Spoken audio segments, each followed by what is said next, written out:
At just 24 years old, I have 16 credit cards in my arsenal. And with that large breadth of experience that I have for somebody my age, I've been able to tease through the intricacies of the credit card game to find the good, bad, and ugly quicker than most. In making this channel, I set out to document my credit card journey from a first-person perspective. That way, you can skip some of the steps that I had to take to become as successful as possible. So with that in mind, today I want to talk about some of the biggest regrets that I have so far so you can avoid making the same mistakes that I did. And to be clear here, I feel like I've done a pretty great job of being diligent about my credit card strategy and roadmap throughout my journey, but there are still a few little things that I feel like I may have done differently if given the chance again. Starting with regret number 1, opening my Amex Gold card too early. As someone new to the credit card game, I was as eager as the next guy to get my hands on the Amex Gold card as soon as possible. And luckily, I had the wherewithal to at least wait a little bit before doing so, but I still jumped on it pretty quickly. My credit card journey kicked off at the end of 2020 when I opened my Chase Freedom student credit card, which has been replaced by the Chase Freedom Rise. And after using that card for about 8 months, I was starting to dive into the credit card YouTube world and decided it would be a good idea for me to apply for my first real credit card, at least one that didn't say student on the front of it.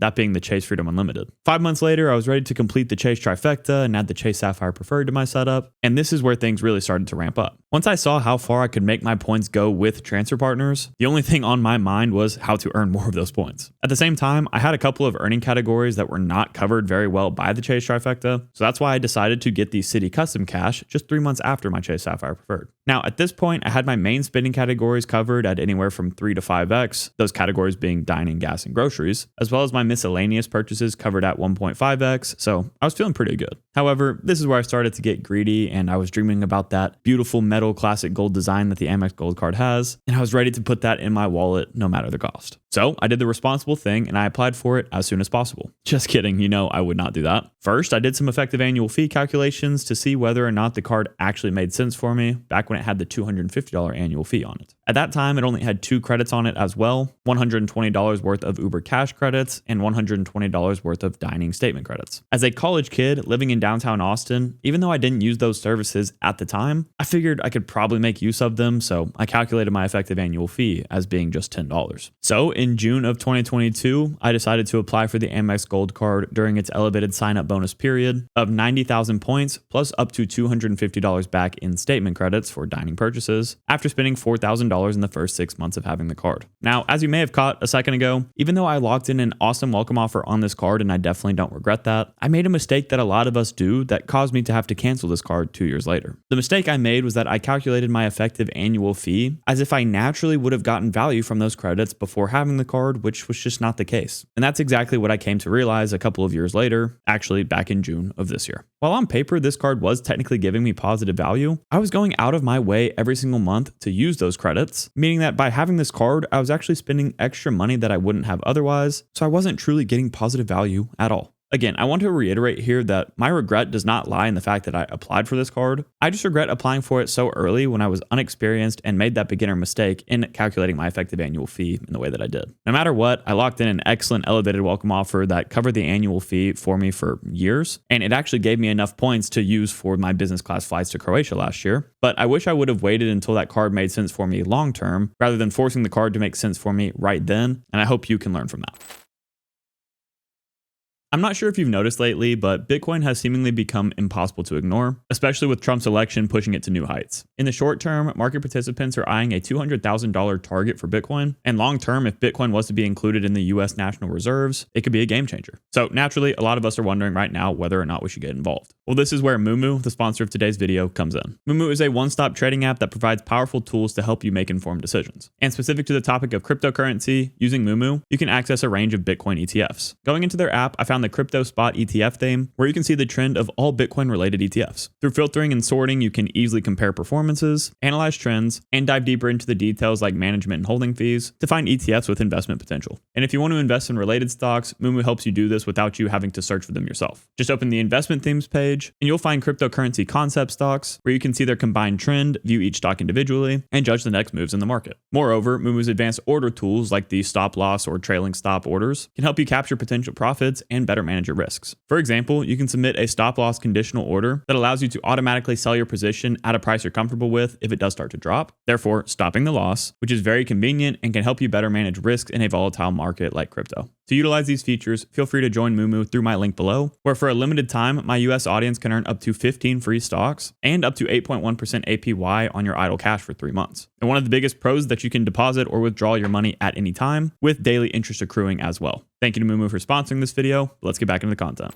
Now, even though I feel like I did a great job getting positive value from the Amex Gold welcome offer, regret number 2 is quite the opposite. It's that I ended up letting one of my 5 free night certificates from my Marriott Bonvoy Boundless card welcome offer expire. How did that happen though? That does not seem like me, somebody who tries to maximize every dollar spent in the credit card game. Well, I think this is another great case study of getting too excited for a card at a time when it just doesn't make sense for you. Fast forward from the Amex Gold about 15 months, and there I am sitting with 9 credit cards at this point, just itching for another. This was back when my buddy Stan the Credit Frog made an excellent video, one of my favorite in the entire credit card space, about how to get 4 Marriott free night awards every single year with their credit cards. And after watching that video, I was fired up to get that strategy started for myself. And I happened to be in a position where I was under Chase's 524 rule, and the Marriott Bonvoy Boundless card, which was the first card in his strategy, had an elevated welcome offer on it. The offer was for 5 free night certificates worth up to 50,000 points each after spending $5,000 in the first 3 months of having it. And with Marriott Bonvoy points being valued at around 0.84 cents per point, according to the points guy, that welcome offer was worth $2,100 compared to the base welcome offer worth only $1,260. To me, this seemed like a perfect storm, and with no essential credit card on my roadmap at the time, I figured I'd better lock in this offer when I had the chance. And to be fair, I think that strategy is actually a perfect one for everybody to implement,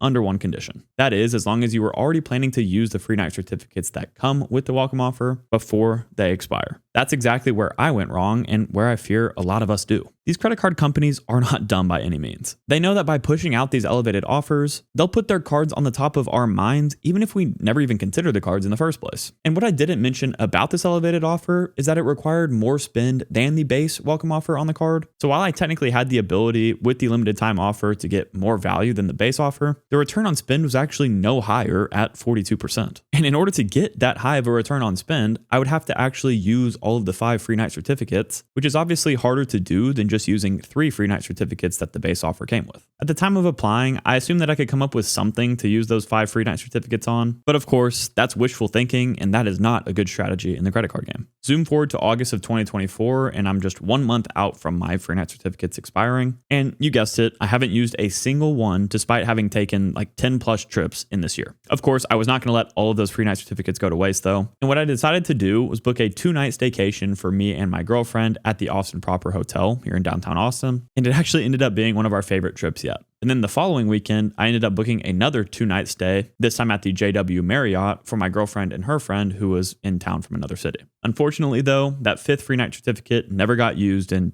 was just donated to the ether, I guess. So technically, I would have just been better off going with the base offer in this case and spending less money to get a higher return on spend. But I will note here that the free night certificates that I did end up using gave me way more value than initially expected, particularly with the Austin Proper, which had a cash rate of over $800 per night. But still, I did not take advantage of all of the free night certificates, so I do regret that. It just ended up feeling like a scramble to put all the nights to use. And honestly, I do think that was a blessing in disguise because those 2 weekends were some of my favorite memories from the past year. I just share this because I feel like I'm not alone in this situation, and I wish I would have made a plan for those free nights before actually applying for the card. This next one is one that's probably going to shock y'all, but just hear me out. Regret number 3 is that I opened the Bilt Mastercard. This is honestly a much smaller regret than it may seem at face value, and I want to set the record straight that this is a credit card that I think every renter should have. And matter of fact, Bilt just recently released a statement saying that they do plan on allowing you to earn rewards on your mortgages in 2025, alongside some other exciting additions to the card like a grocery and gas category, and the possibility of a higher tier credit card offering from them. So it may be the case at this time next year that not only renters, but homeowners should also have this card. With that being said, why the heck would I regret adding it to my setup? It really all comes down to the same topics that I covered in my video about the truth of the Bilt Mastercard. And the main point that I made in that video is that I'm the type of credit card user that is constantly applying for new cards, and most of my spend every year is going towards the minimum spending requirements for the welcome offers on those cards. And yes, that spend does include my rent purchases a lot of the times, because for me, that's just the simplest approach to hitting those offers without, changing all of my card information with each one of my recurring charges and stuff like that. So while I do pay an additional 3% fee by using a credit card instead of using the ACH account that was given to me whenever I got my Bilt Mastercard, and I'm locking in consistent return on spend from welcome offers of 30% or more, taking that 3% hit does not really impact me at all. So with that being my strategy right now, I'm really never using the Bilt Mastercard for what it's intended for. And if I wasn't somebody that had a channel like this and am fortunate enough to get referrals on my Bilt Mastercard, I would likely only have a few thousand points on this card so far. So this regret is not so much one that I wish I could completely do over, but more about the opportunity cost of adding this card instead of another credit card, since the Bilt Mastercard did take up one of my Chase 524 slots. Then again though, I say all of this, and if you haven't noticed yet, I do have a YouTube channel dedicated to talking about the credit card market. So a big part of my job is getting hands-on experience with as many credit cards as possible. And that is especially true for the most popular credit cards on the market, particularly one like the Bilt Mastercard that is really in a category of its own, offering different perks, benefits, and programs that nobody has ever seen before in this space. So even though I don't really use this card a ton right now, and it's honestly more annoying than anything to have to remember to use it 5 times every month to get any points on it, I am still happy to have it.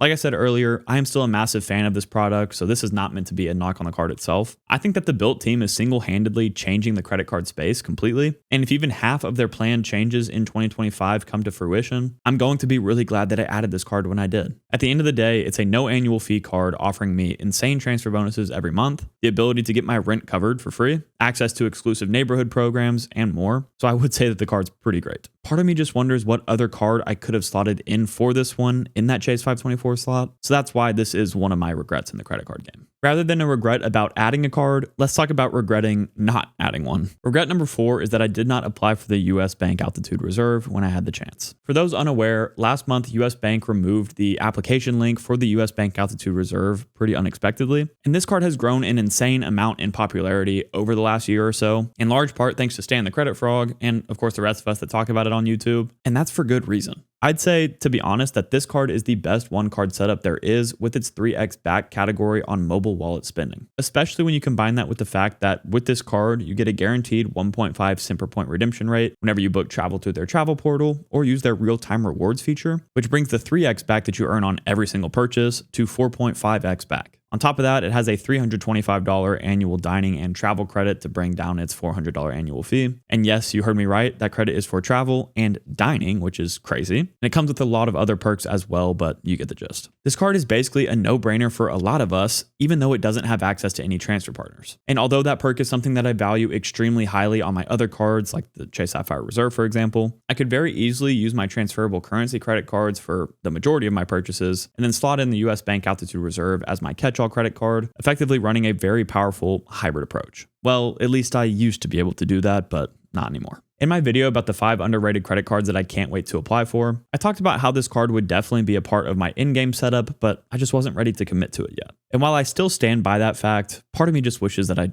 would have just gone for it. In all honesty, if I wasn't going for the Southwest Companion Pass for 2025 and 2026, I would have jumped on this card right before they closed it, but that's just not how the turntables turned. So now I'll just be extremely jealous of those of y'all that have it and just pray that they bring it back over time like they've done with their other cards. And until then, I'll just stay focused on my transferable currency credit cards like I've always done and have loved it. I just have a little bit of FOMO with this card if I'm being honest. And speaking of FOMO, that's actually a big reason as to why regret number 1 ever came up for me. So maybe it is a good thing that I didn't add this one too hastily. Now, this regret is one that kind of pained me to add to this list, mainly because it's attached to something that I'm really proud that I did. I just know now that I could have done it a bit better, and that's what hurts me. Regret number 5 is that I did not upgrade my Chase Sapphire Preferred to my Chase Sapphire Reserve before my MacBook Pro redemption. Back in May of 2023, I made a redemption that shook quite a few people, where I took over 200,000 Chase points and redeemed them for a MacBook Pro. At the time, Chase was offering a promotion with Apple where with your Chase Sapphire Preferred or Chase Ink Preferred, you could get a 25% boost on your points, or with your Chase Sapphire Reserve, a 50% boost on your points for any redemptions you made with